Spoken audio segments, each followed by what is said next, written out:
das religiões, e depois a gente encerra o ano e só depois a prova. Beleza? Tranquilo? Então, vamos lá. Tranquilo. Segregação é o estabelecimento de uma fronteira social ou espacial que aumenta desvantagens de grupos discriminados. Né? Vamos lá. Quando é imposta por leis, caracteriza-se como ação política que busca manter distância entre grupos considerados inferiores ou indesejáveis na sociedade. A gente já até falou um pouco da questão da África do Sul, né, que tinha as leis que separavam a população preta, né, a população negra da população branca, e nos Estados Unidos, né, e aí a gente tem os grandes, os caras que militavam sobre isso, né, que é o Malcolm X, o Martin Luther King e o próprio Mandiba. Então, vamos lá. Portanto, é um ato de violência de alguns grupos sobre outros. A segregação é colocada em prática de maneira consciente e institucional, com base em falsas ideias, como a superioridade de uma etnia, gênero, classe social ou nacionalidade sobre outros. O exemplo contemporâneo mais significativo de segregação foi o regime do apartheid, que vigorou na África do Sul durante boa parte do século XX. A gente teve uma outra questão da segregação também, lá na Alemanha. Alguém lembra o que aconteceu lá?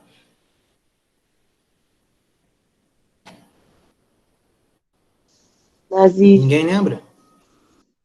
Isso aí. Em outros casos, a segregação ocorre de modo não oficial, como nos fenômenos de favelização no Brasil, em que uma parcela significativa da população é segregada por causa das políticas de urbanização excludente. Né? Então, tem alguns certos tipos, por exemplo, o Shopping Fashion Mall, né? Lá no Leblon. A gente fica até com medo de entrar lá dentro, porque é um lugar frequentado por pessoas de maior poder aquisitivo, né? Mais ricas, né?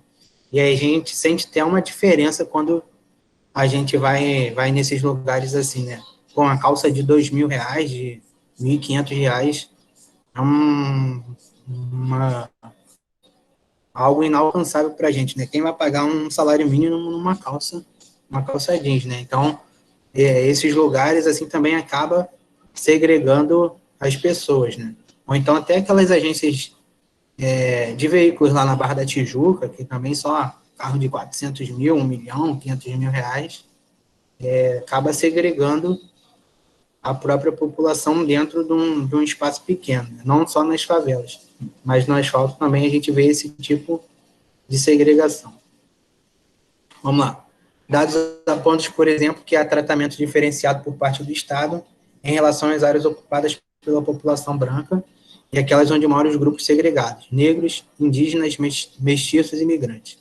Nessas últimas, os indicadores de saneamento básico, acesso à saúde e à educação, mobilidade urbana e entre outros direitos são inferiores aos das áreas nobres.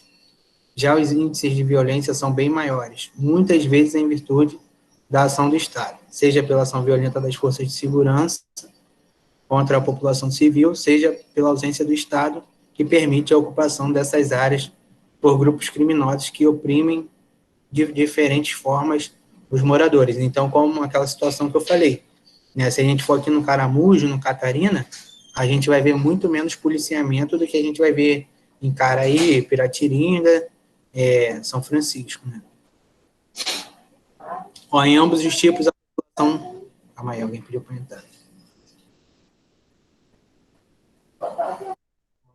Em ambos os tipos, a população segregada é composta de grupos étnicos dominados que sofrem preconceito e discriminação e estão mais vulneráveis à violência racial. Essas outras situações demonstram que, no Brasil, apesar dos avanços legais que punem diferentes formas de discriminação, ainda são numerosas as ações conscientes ou inconscientes que produzem e consolidam estigmas, dificultando a vida cotidiana das populações negras e indígenas. Vamos lá. uma questãozinha aqui, ó. Apresente 2 casos concretos ocorridos em seu bairro, em sua cidade, ou seja, de seu conhecimento, que indiquem a ocorrência de preconceito, discriminação ou segregação contra a população negra ou indígena. Então, aquela situação que vocês lembram da aula passada que eu falei, do cara que, os caras que tacaram fogo nos índios, lá em Brasília. Lembram disso? Sim, Sim, sim. sim. Então, o apartheid foi a política oficial de segregação racial da África do Sul, apesar de já contar com uma legislação segregacionista que criava áreas restritas para negros e brancos e proibiam relações afetivas interraciais. Desde o começo do século XX, somente a partir de 48, com a vitória do Partido Nacional, formado por descendentes colonizadores, descendentes colonizadores dos holandeses, que desenvolveram na África do Sul uma cultura específica com idioma e hábitos próprios. Houve a institucionalização do apartheid como projeto nacional. Para sua implantação, um conjunto de atos jurídicos legalizou o racismo e promoveu a segregação racial no país. As primeiras leis do apartheid, a lei do casamento misto, né, de 1949, e a lei da imoralidade, de 1950, que proibiam casamentos e relações afetivas interraciais. Lei das áreas de grupos, instituído também em 50, designava os locais de residência e de trabalho nas cidades de acordo com a raça dos seus habitantes, e foi o fundamento do sistema apartheid urbano. A lei impedia que não brancos vivessem em certas cidades ou bairros e trabalhassem em áreas economicamente mais viáveis. Em 1953, o governo decretou a Lei de Conservação de Diversões Separadas. Instituiu a separação espacial das categorias raciais em relação ao lazer. Espaços públicos como praias, piscinas, banheiros, teatros, cinemas, ginásios. Aí, alguém pediu para entrar.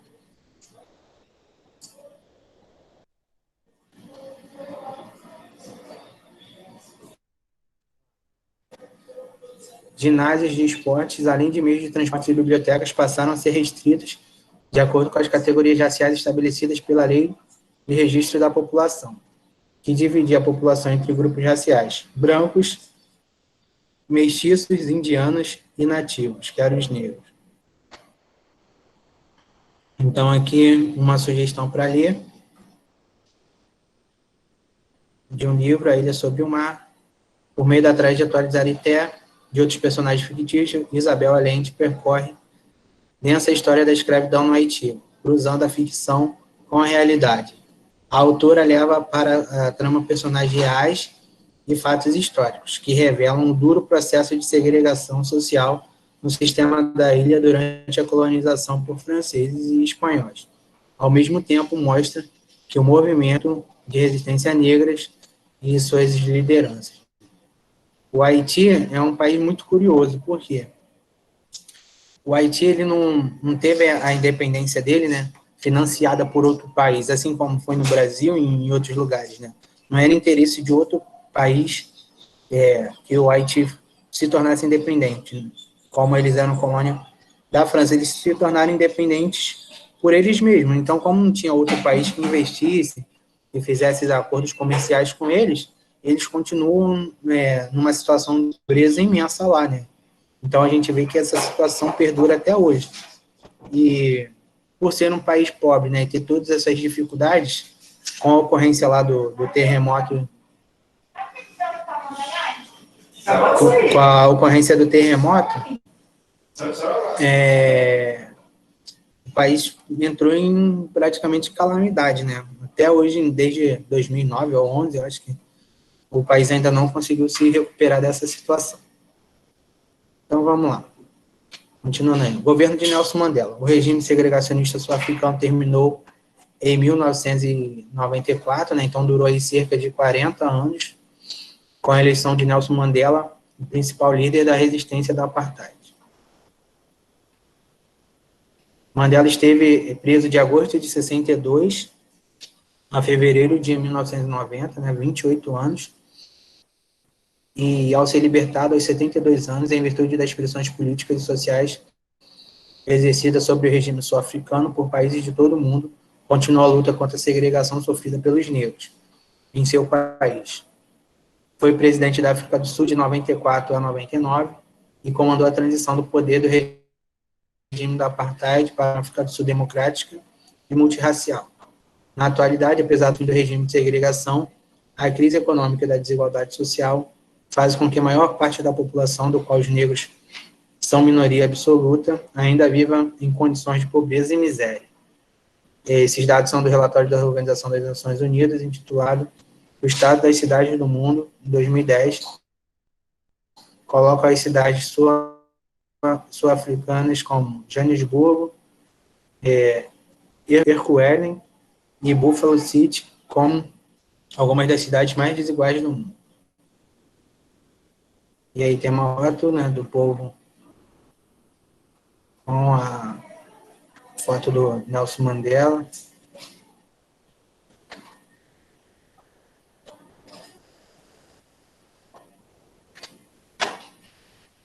Campanha para a eleição de Nelson Mandela na África do Sul em 94. Olá. Etnia, o reconhecimento das diferenças. Um dos meios contemporâneos de abordar a dinâmica da interação entre os diferentes povos e grupos sociais que compõem a população mundial é o conceito de etnia. Podemos defini-la como um conjunto de seres humanos que partilham diferentes aspectos culturais que vão da linguagem à religião. São características sociais e culturais, portanto, aprendidas e não inatas. O termo etnia está diretamente associado à diversidade cultural e elementos mais apropriados para identificar os diferentes grupos humanos. O uso desse termo se refere principalmente aos processos históricos e culturais construídos por meio da interação social. Enfatiza que as características biologicamente herdadas são pouco significativas para categorizar os grupos sociais humanos. A etnicidade, nesse caso, é a consciência de pertencer a determinada comunidade étnica, construindo uma identificação com grupos sociais específicos em uma dada sociedade. Diferentemente do termo raça, que evoca uma distinção dada pela origem biológica, etnia e etnicidade referem-se às práticas socioculturais e históricas de vários grupos humanos que interagem entre si. Essas práticas pressupõem a aceitação e percepção da diversidade cultural humana como elementos positivos e em processo de constante renovação. Vamos lá. O fato de pertencer a uma etnia não significa que o indivíduo seja biologicamente mais ou menos predisposto a comportar-se de determinada forma. De fato, a cultura e as interações sociais vivenciadas por ele moldam sua maneira de ser e sua visão de mundo, distinguindo e singularizando sua identidade individual e de seu grupo social. Então, alguém já viu aquele filme do Mowgli, O Menino Lobo? Já viram, né? Todo mundo já viu isso, né? Então, ele é, entre aspas, baseado em fatos reais, né? Tem um menino que foi encontrado na Índia vivendo com os lobos, né? Então, ele era da raça humana, né? Da espécie humana, mas ele vivia como lobo, né? A etnia dele, né? Então, ele andava de quatro patas, comia as coisas que os lobos comiam, até uivava e tudo, né? Então, a questão biológica dele não definia ele como lobo, mas ele fazia parte, né, da cultura, né? Vivia como se fosse um lobo, né? A técnica dele. Então, vamos lá. A Unesco é a questão racial. Vamos lá. Em 18 de julho de 1950, ainda sob o impacto das consequências da Segunda Guerra Mundial e do racismo nazista, a Unesco emitiu uma declaração das raças, assinadas pelos principais pesquisadores da época, no campo da antropologia, cultura, da biologia, da filosofia e da sociologia, como uma tentativa de esclarecer o debate científico sobre a raça e também uma condenação ao nazismo. Um documento foi revisado em 1951, 1967 e 78, quando passou a ser denominada Declaração sobre as Raças e os Preconceitos Raciais. Na primeira versão, a declaração afirmava: os grupos nacionais, religiosos, geográficos, linguísticos ou culturais não coincidem necessariamente com os grupos raciais. Os aspectos culturais desses grupos não têm nenhuma relação genética demonstrável com as características com os caracteres próprios à raça.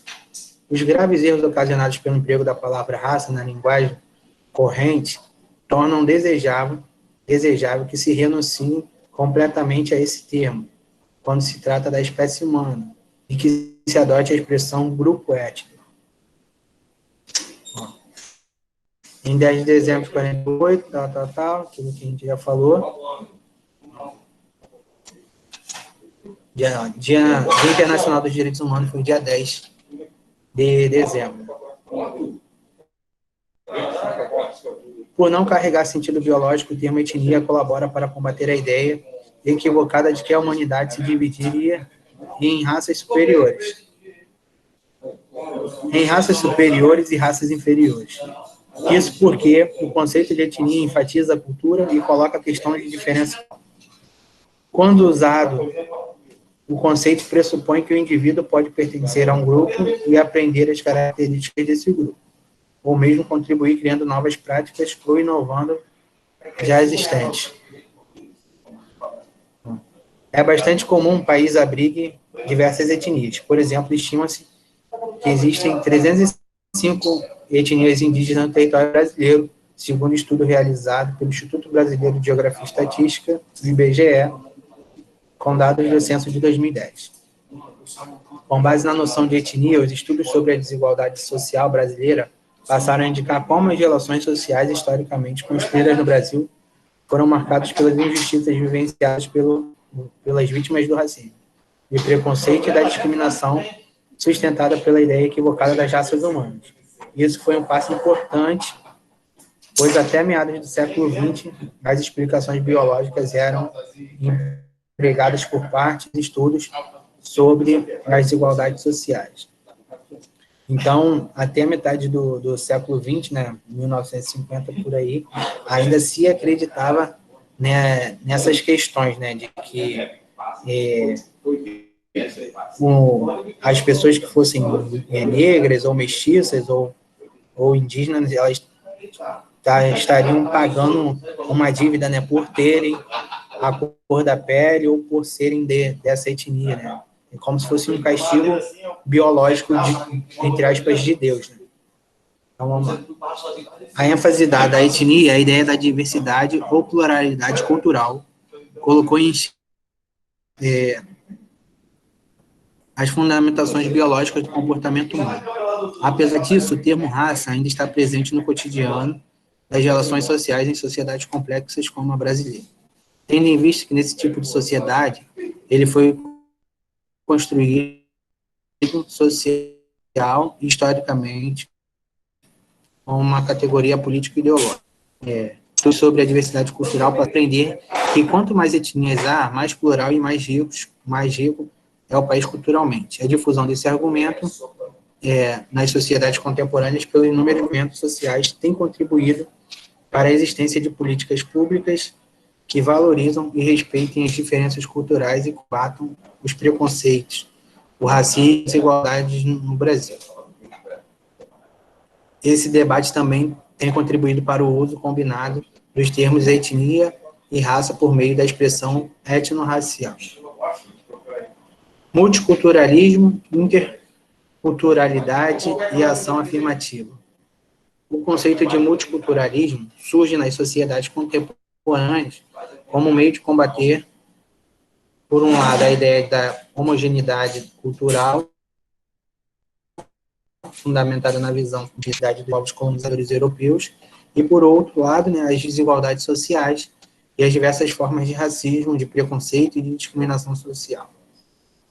A ideia da homogeneidade cultural afirma que a cultura, o modo de vida e a visão de mundo dos europeus são universais e únicos, sobrepondo aos dos demais povos, disseminada mundialmente em concepção, tem papel central no desenvolvimento da xenofobia, fenômeno que, na atualidade, afeta principalmente a Europa, mas também é comum no Brasil, principalmente quanto a imigrantes africanos da América Latina e do Caribe. Então, quando a gente pega lá para ver o contexto histórico, e a gente vê que no imperialismo, né, os europeus eles queriam impor, né, a cultura deles, dizendo que a cultura deles era melhor que a dos outros, né, dos países que eles colonizavam, né. Então a gente vê que muitas etnias, né, muitas culturas se perderam, tanto na África, quanto na América Latina, quanto na Ásia, por conta dessas questões do imperialismo, né, dessa imposição. A minha cultura é melhor do que a sua. Por ser um termo para o qual se aceitam muitas definições, o conceito de multiculturalismo não é único nem homogêneo. Varia conforme o contexto histórico e compreende pontos de vista. Segundo alguns autores, o termo multiculturalismo designa o ato de determinadas sociedades informadas por culturas distintas. Para outros, esse conceito descreve uma política que visa a coexistência pacífica entre grupos e culturalmente diferentes. Ainda que se considere multiculturalismo um movimento teórico e político, é em defesa da pluralidade e da diversidade cultural, que reivindica o reconhecimento e a valorização da cultura das chamadas minorias. Né? Como movimento político e social, o multiculturalismo é legítimo e diz respeito às reivindicações de grupos culturais dominados no interior dos países de capitalismo avançado, Inglaterra, Estados Unidos, França, entre outros. Para terem suas culturas reconhecidas e representadas na cultura nacional, destacando a luta dos negros americanos a partir dos inícios dos anos 60, pelo acesso aos direitos e pelo combate à segregação e ao racismo. Então, aqui no Brasil, a gente vê muito isso com os povos indígenas e com os quilombolas também, né? A gente vê eles sempre brigando pelo espaço deles, pela preservação da terra deles, né? Pela preservação da cultura que eles trazem durante toda a sua história, né? Então, ó, nesse cenário, as expressões de multiculturalismo se faziam presentes nas artes, nos movimentos sociais, em políticas que implicavam o reconhecimento da diferença e o direito a ela, colocando em questão o tipo de tratamento dado às identidades minoritárias, antes de serem introduzidas no campo educacional. Assim, o multiculturalismo tem representado um importante instrumento de luta, transferido para o terreno político, a compreensão da diversidade cultural que esteve restrita durante muito tempo ao campo da antropologia, que passou a ter uma associação mais afetiva na afirmação da diversidade, na produção das identidades e na construção política das minorias, como as políticas de ações afirmativas. Alguém sabe uma política de ações afirmativas? Alguém pode citar aí alguma? As cotas poderiam ser, professor?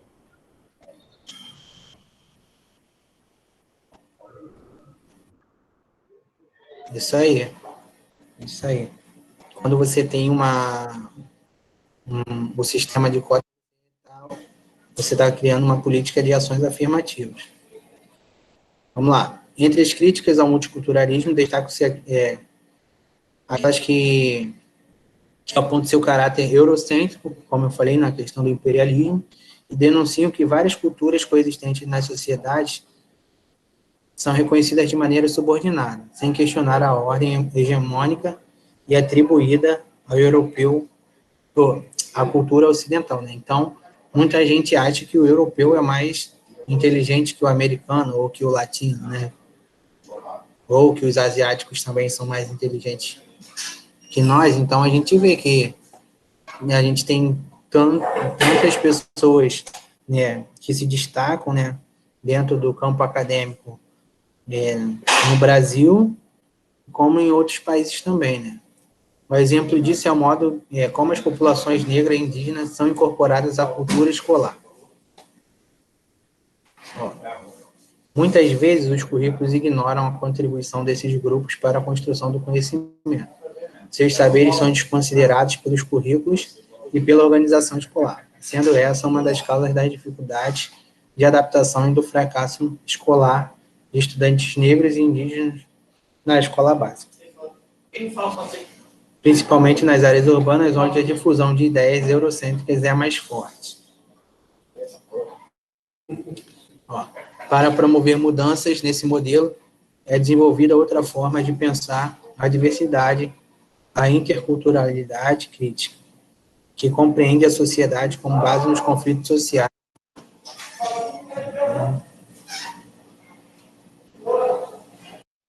Vamos lá. Enfocando o poder, o privilégio, a hierarquia das opressões e os movimentos de resistência.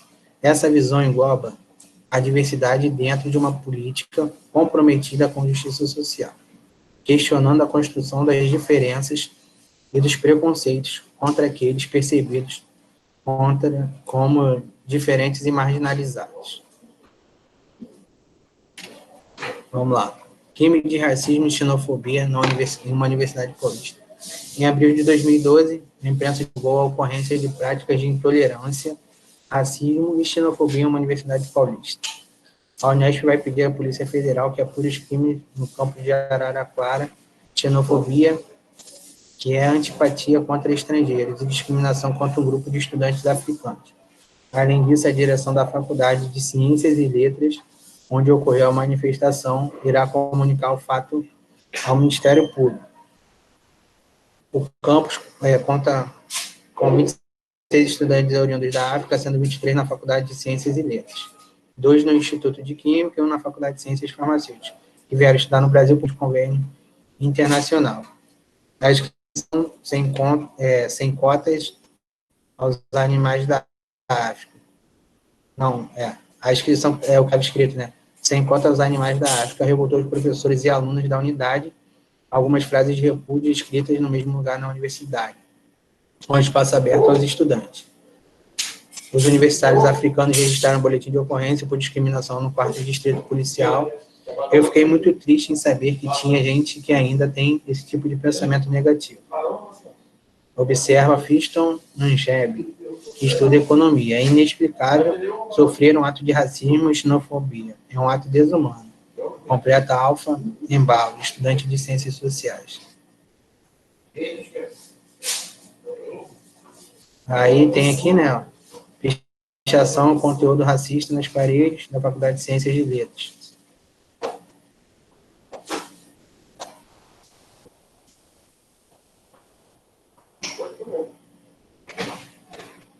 E aqui no Brasil também a gente tem muito essa questão da discriminação contra os nordestinos, né? O pessoal chama de Paraíba, de Jagunço, chama de esses outros nomes aí. Ó, a interculturalidade aponta que a comunicação e a interação entre as culturas como meio de produzir novos conhecimentos e outras interpretações simbólicas do cotidiano. A síntese dos aspectos positivos da valorização, da diferença e da resistência ao colonialismo cultural constitui uma nova maneira de ver o mundo. Ó, a interculturalidade não pode ser vista apenas como uma teoria, mas antes como um movimento e um projeto político. Seu significado está relacionado a um projeto de transformação para superar a discriminação das minoritárias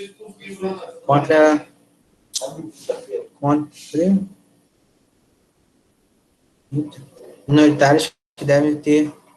Calma aí, me perdi. Minoritárias contra a discriminação. essa situação de inferioridade às quais foram submetidos, esses grupos minoritários devem ter seu valor criativo publicamente reconhecido. Por isso, essas culturas precisam ser amparadas e protegidas pela lei, para consolidar suas singularidades, assim como reconhecidas por sua capacidade de produzir conhecimento.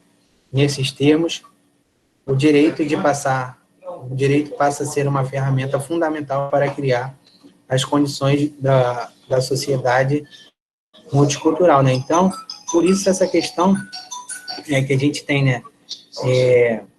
O Instituto Zumbi, que protege as questões da cultura negra, a gente tem a FUNAI também, né?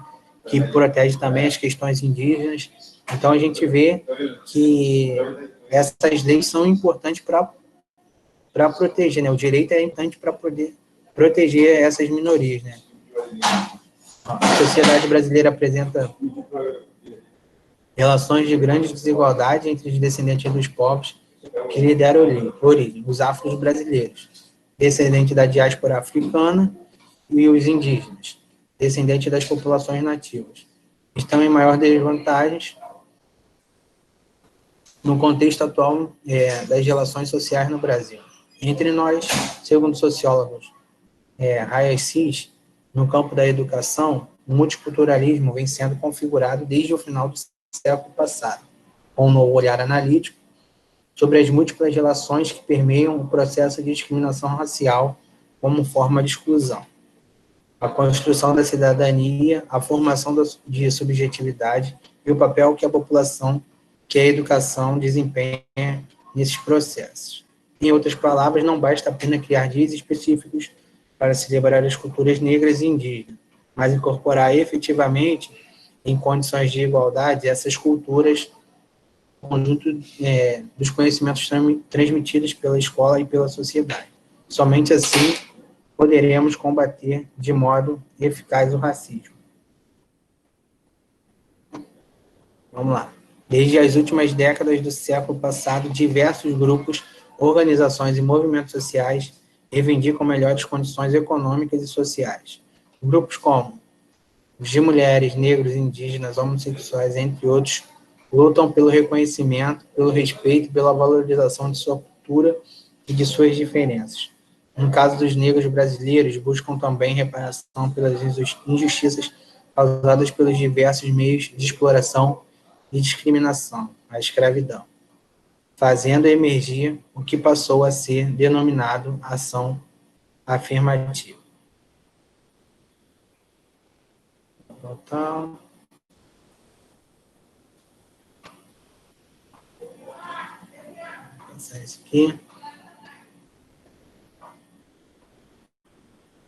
Então, as ações afirmativas começaram a ser adotadas nos Estados Unidos em 1930 e multiplicaram-se de diferentes maneiras em vários países do mundo. Elas são formas de intervenção política que visam coibir quaisquer discriminações ou implementar mecanismos de compensação a fim de combater diversas desigualdades no mercado de trabalho, na política, na economia, na cultura, entre outras áreas. O sistema de cotas é a ação afirmativa mais comum nos diversos países que adotaram essas políticas, e também mais polêmico, por estabelecer determinado número ou percentual a ser ocupado reservas de vagas por grupos definidos com base em critérios variados, etnia, cor, sexo, rendimento familiar e etc. No Brasil, por exemplo, foram adotadas cotas para minorias sociais. Nas últimas décadas, foram criadas diversas políticas de combate à desigualdade, como cotas para mulheres nos partidos políticos ou para as pessoas com deficiências em concursos públicos. Essas políticas, porém, são muitas vezes descumpridas ou questionadas. As ações afirmativas também constituem um conjunto de instrumentos políticos, institucionais e jurídicos, aplicados nos diferentes níveis de governo, federal, estadual e municipal. Para instituir as bases de uma política de promoção de igualdade racial, no que se refere ao sistema legal, duas decisões recentes indicam outra abordagem do tema. Em 2010, a Lei Federal 12.288, que é o Estatuto da Igualdade Racial, e em 2012, o Supremo Tribunal Federal confirmou a constitucionalidade do sistema de cotas. E o governo brasileiro estabeleceu a reserva de vagas nas universidades federais e instituições federais de ensino técnico para os estudantes de escolas públicas afro-brasileiros e indígenas em todo o país. Lei Federal 21.711, de 2012. Se, por um lado, as políticas de ações afirmativas na modalidade de cotas têm servido para que mais pessoas negras ingressem nas universidades e para apresentar à sociedade as questões vividas pelos indígenas, por outro, não produzem alteração necessária na estrutura social, que mantém as desigualdades étnico-raciais e em todas as outras formas de desigualdade no Brasil. No caso específico da questão racial, é importante compreender que se localiza no campo que inclui a construção social, histórica, econômica, política e cultural das diferenças em nossa sociedade. Portanto, as ações afirmativas podem ser o início de um longo caminho rumo à sociedade fundamentada no respeito às diferenças e aos direitos humanos. Vimos ao longo desse capítulo que o racismo é uma prática racial comum no Brasil, que apesar de negada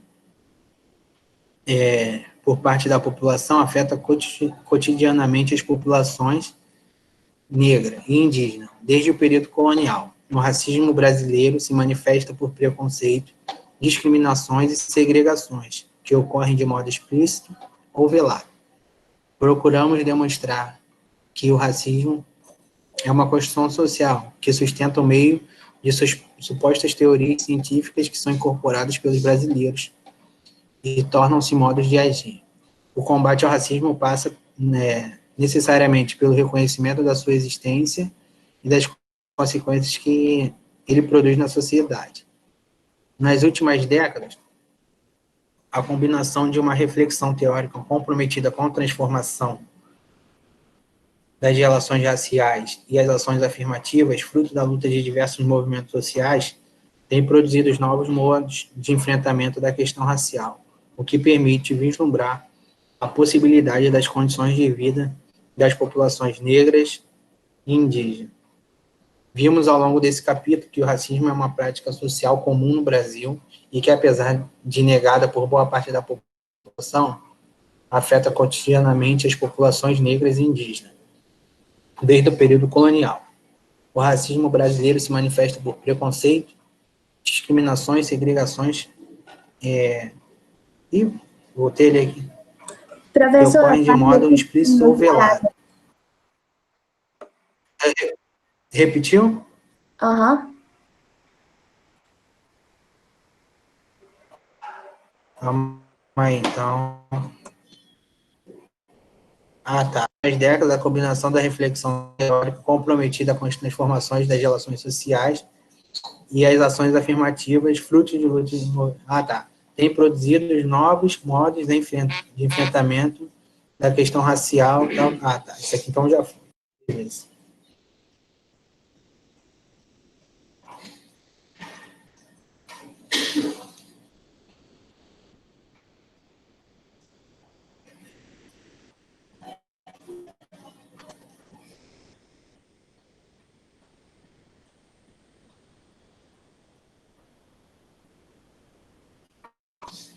Deixa eu ver aqui.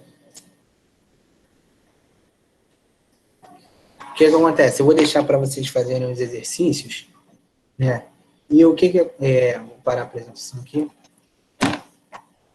Essas questões raciais, elas são complicadas da gente lidar, né? Porque você imagina, no Brasil, 51% da população, ela é negra, né?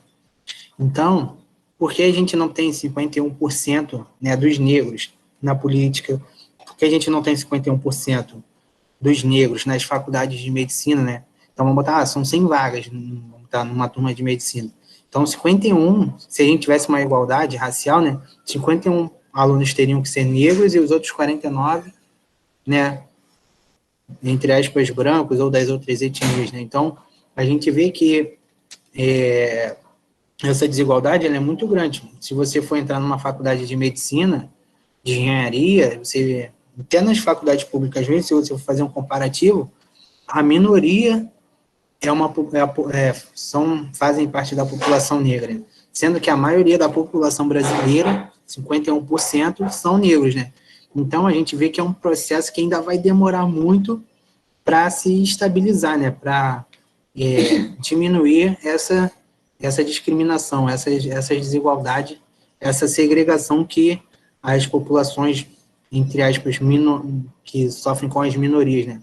Apesar da população negra não ser a maioria no Brasil, sofre com essa discriminação, né? E aí é considerado uma minoria.